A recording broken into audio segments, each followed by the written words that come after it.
Hello. Hey, everybody. Hey. Well, hey, listen, my name is David Massey, Regional Director for Movement Mortgage. I have Sam Klausner, who is the Regional Marketing Coordinator. I have Deanna Reich, who is our Business Development Manager, recruiter for us. I have Gregg Murphy today, who is our market leader with his wife, Gail Kindig, up in Nashville. And I also have Brent Haas, who is one of our branch managers in the Nashville market. So I'm really excited today. Give you a little bit of background here. Brent has been with Movement 7 years in different capacities. He started out up in Virginia Beach, which we'll talk about in a minute. But April of 2020, Brent Haas closed $6.4 million in 1 month. He's already closed $25 million year to date. And so he's having a great year, phenomenal success. And we'll be talking about that a little bit more in the future, or in the near future. Gregg, been with Movement 2 years this month. I think at the end of this month will make it 2 years. We've already funded over $300 million on Gregg and Gail's team this year, which is, if you knew where we were 2 years ago, that says a lot. So I'm really excited today. We're going to be talking about something that's very passionate about that Brent and Gregg share. So kind of wanted just to start with you, Brent. Tell us a little bit about your journey from Washington, the state of Washington, all the way to Virginia Beach and then down to Nashville.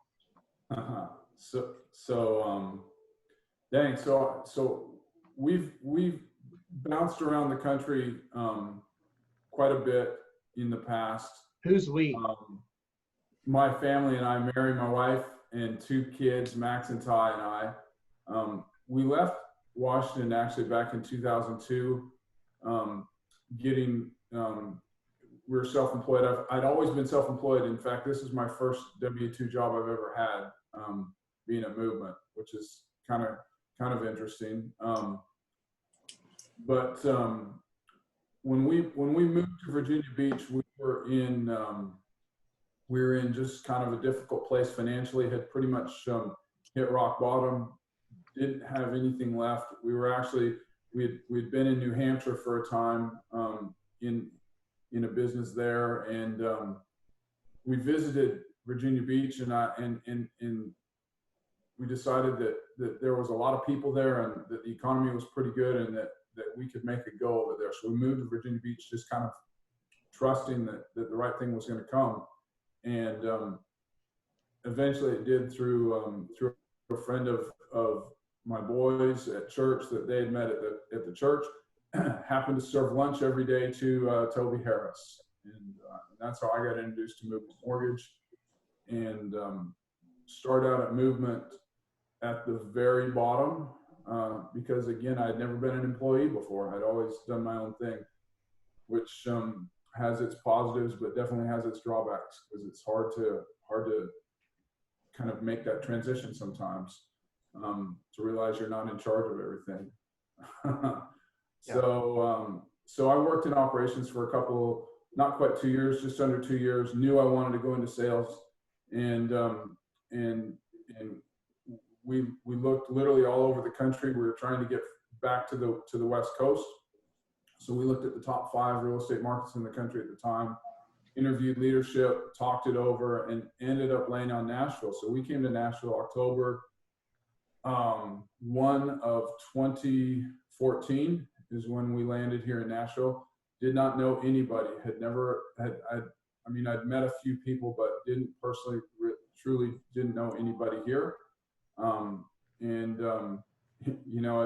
I mentioned earlier, we arrived broke, essentially. We had a small U-Haul trailer with a few things in it, and about $1,000 in my checking account, and said, I'm a loan officer, and here I am, and let's go.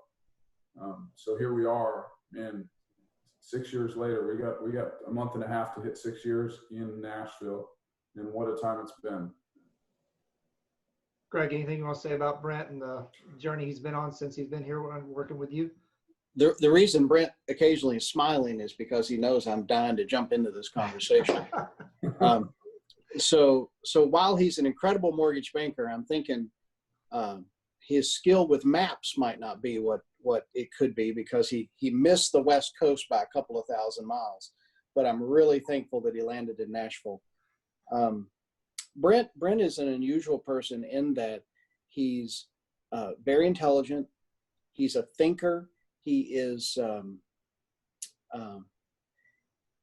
incredible mortgage banker because of those attributes. And he's not an incredible marketer. He does what he says he's going to do, and he performs every time. And that's the magic dust that he sprinkles on his business. But more importantly, I've come to know him personally. He's also an incredible father, an incredible family man, and a contributor to the society in which he's in. He wants to leave the world a better place than he found it. And not too long after meeting him, I understood his goal and his why was to amass enough money. And we have to be careful about this conversation because this is not about greed or wealth or anything negative. It's about positive things, and I'll get to that.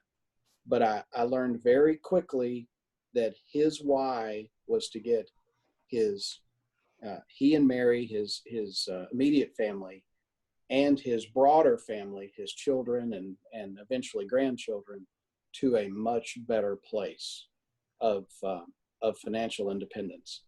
And he and I are in lockstep on that, as those of you on this call know.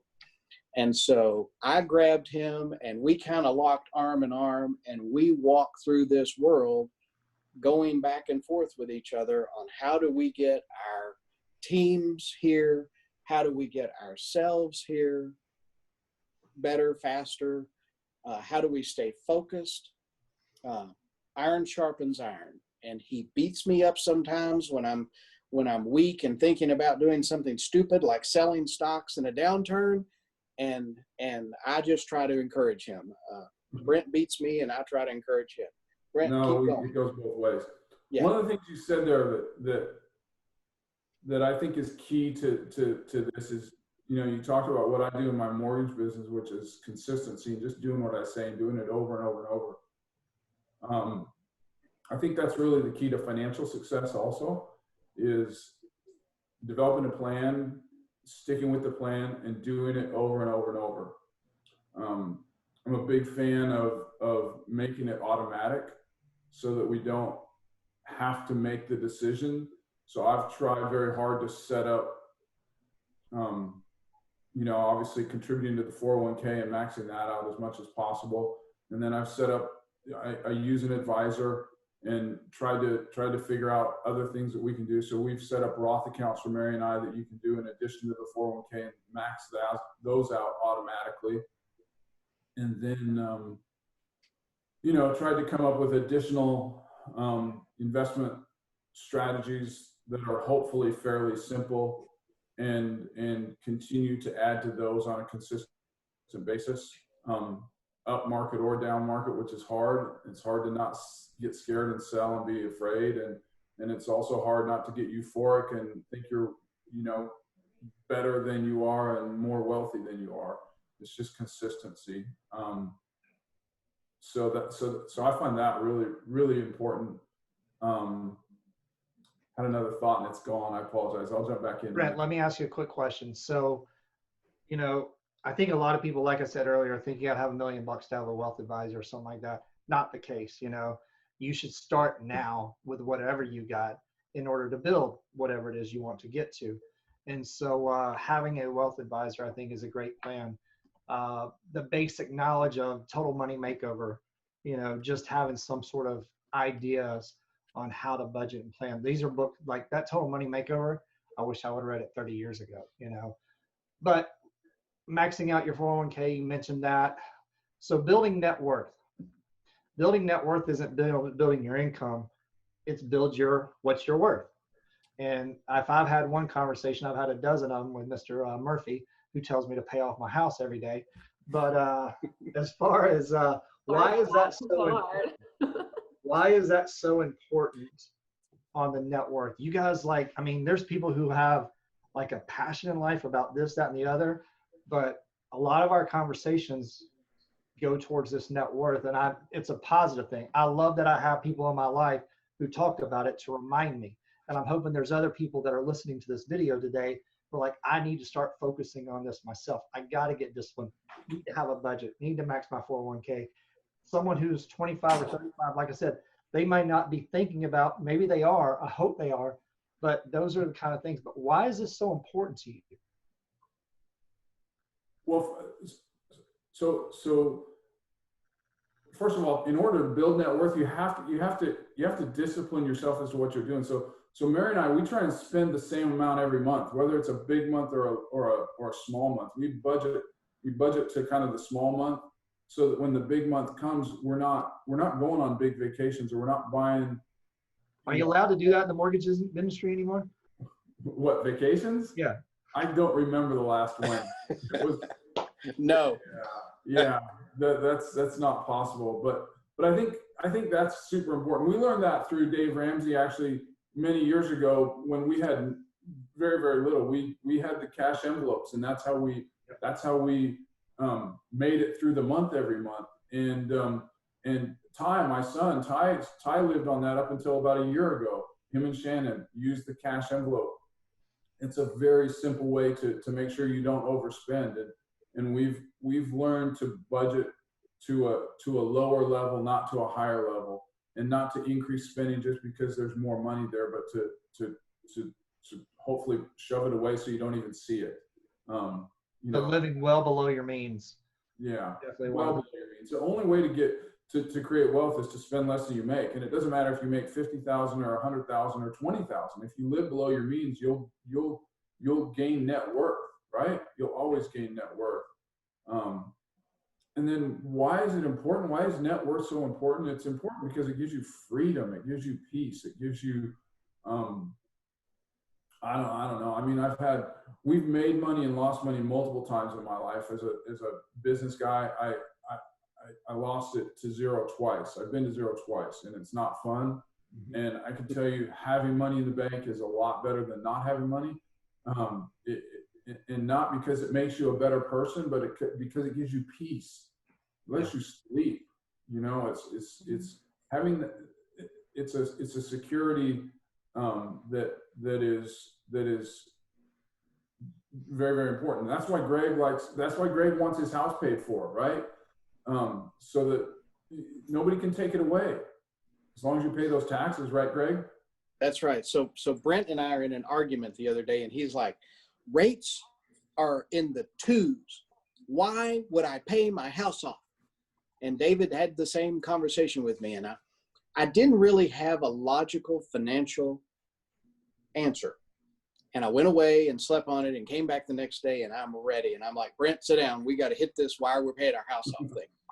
And we're paying our house off because I cannot logically tell you that it's a smart business move. Yes, the stock market's performing well above 2%.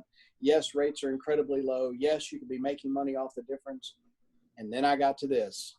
When my house is paid for, I'm more creative. I'm more calm. Brent mentioned it. I have peace of mind. I'm capable of solving a problem with greater ease. When someone comes into my office and their life is melting down because of a loan emergency, I'm just calm. And they're like, you need to be more excited about this, angry about this. And I'm like, I'm sorry, I'm not angry about it. I just want to solve the problem. Yep. And they're like, wow, I wish I could be that way. Folks, pay off your house. You can get there. It's life-changing. I think peace of mind is very undervalued. I mean, I think it's one of those things where the more you have and to build your net worth, and it doesn't come easy. You have to have a budget. You have to stick to a straight amount of, live below your means and stuff like that. But man, the peace of mind, and you're right, Gregg. I mean, the creativity that comes out of that, things we were talking to someone earlier today, and they were like, it's normally not the problem you see from someone. It's the problem behind the problem. There's something else going on in their life. This is just one less stress you can take off your back and not have to worry about. And so whether you pay off your house, pay off your car, pay off your credit cards, whatever that looks like for you, that's just one step closer to having that peace of mind and freedom that we all search for. So any final thoughts from you guys or any questions? So Go ahead. No, I just have a question. So like, I know that you and Brent obviously have these conversations daily and that it's something you woke up talking about.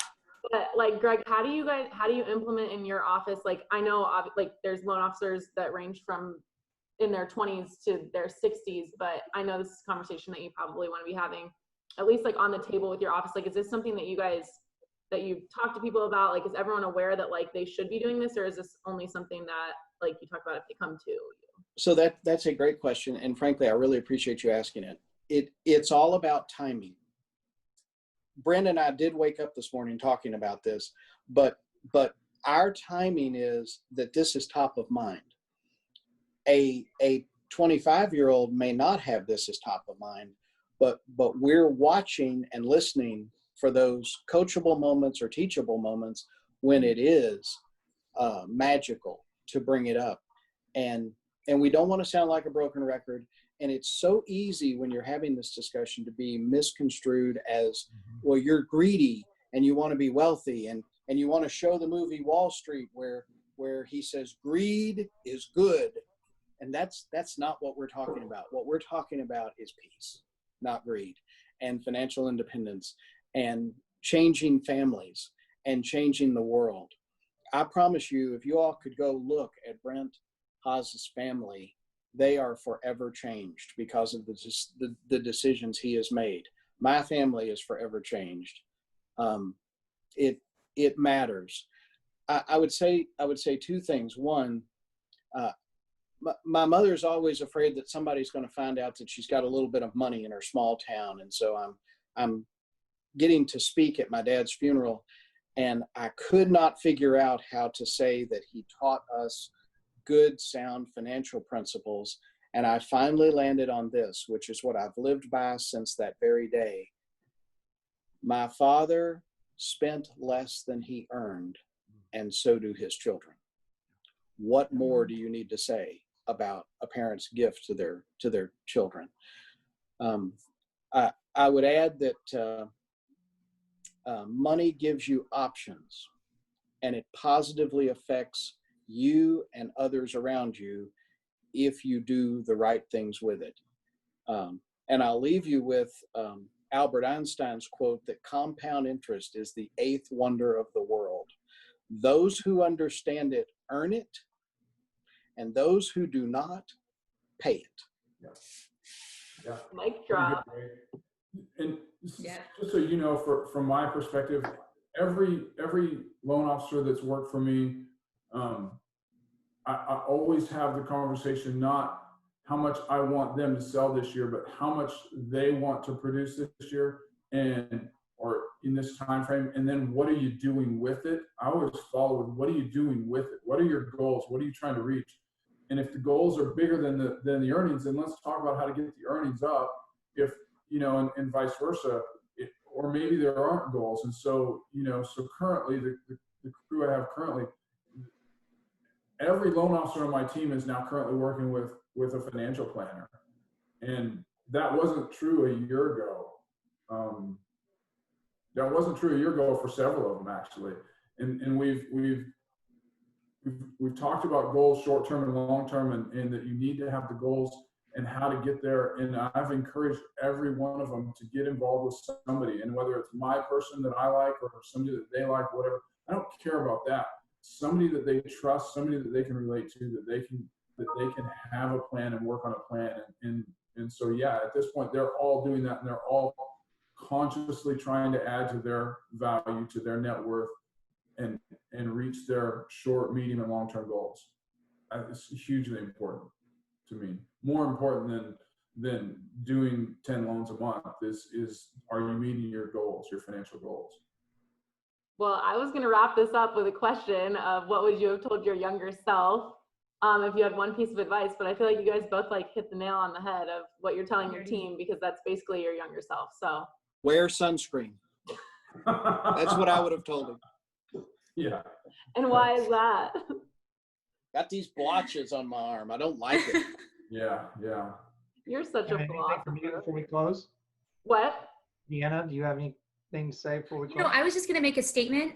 So we've been having a lot of discussion behind loan officers and you guys within the team and kind of building that financial piece. And the first thing that popped into my brain is imagine how the consumer feels when they work with a loan officer that is at peace.